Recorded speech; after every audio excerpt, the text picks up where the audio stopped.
You just need a small screwdriver or some type of a pick and just pick at the edge of it. Be careful, you can always use a rag on the end of it, just so you don't scratch anything.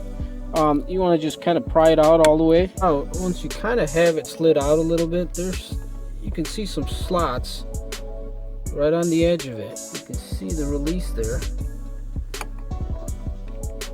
And once you can see that tab kind of getting released. There's one on this side here that you got to do the same thing with, and there is one on the bottom. Obviously on this one it just released. So yeah, once you get that out, there's one plug that you can just undo, and the whole thing will just come out. So here it is. It actually sits in the dash just like that.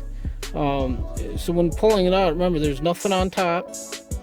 There is a lock and tab on the right side here and the left side, and there's one at the bottom. So with the pick, all you're trying to do is push it in so it will release on all sides. Once you have the new one, it goes back in the same way it came out.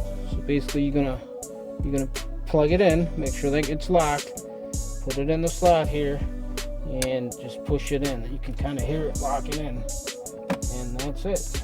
And that functions perfect. Thank you for watching.